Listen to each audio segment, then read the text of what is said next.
Good evening, friends. Welcome to the YouTube channel Advocate Amit Kumar Gupta. In the series of income tax cases, the case which we are going to discuss today is Joint Commissioner of Income Tax versus Aditya Kumar Singhania.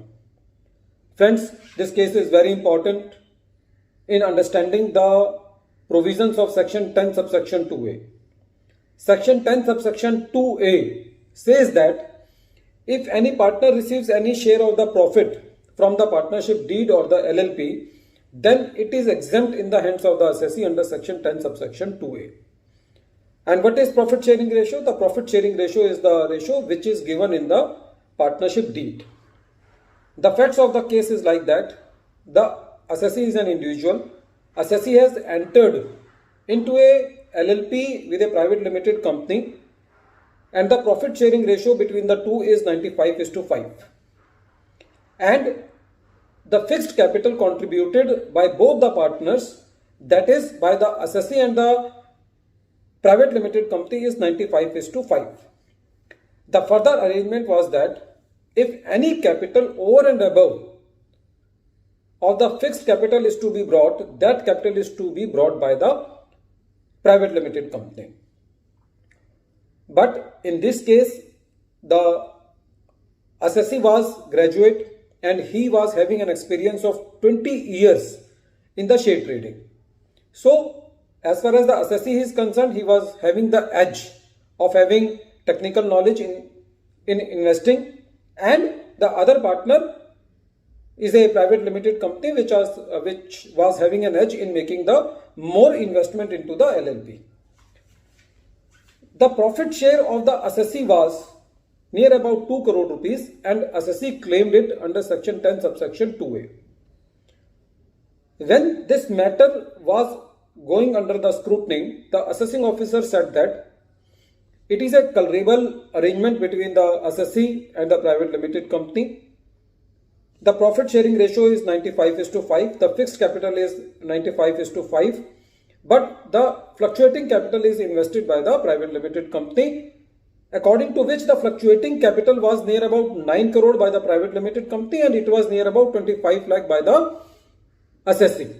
So the assessing officer said that the profit should be divided into the ratio of the capital. When he calculated the ratio, it was coming like this: 2.23% of the assessee and remaining of the private limited company. And he recalculated the share of the profit of the assessee by taking his own ratio, that is in the ratio of the total capital. According to that ratio, the profit share of the assessee came near about 5 to 6 lakh, and the assessing officer taxed the remaining amount into the hands of the assessee by not giving the exemption on that amount under Section 10 subsection 2A. When he made this addition, the assessee went to the CIT appeal, and CIT appeal gave the relief to the assessee by saying that the assessing officer does not have the power to adopt any other profit sharing ratio other than the ratio which is mentioned between the partners in the partnership deed. So the aggrieved department went to the ITAT, and the ITAT also upheld that the assessing officer is bound by the ratio which is given in the partnership deed. He does not have any right to recalculate the share of the profit according to a ratio which is based on the total capital, because this is nowhere written in the law that the profit sharing ratio should be into the ratio of the capital.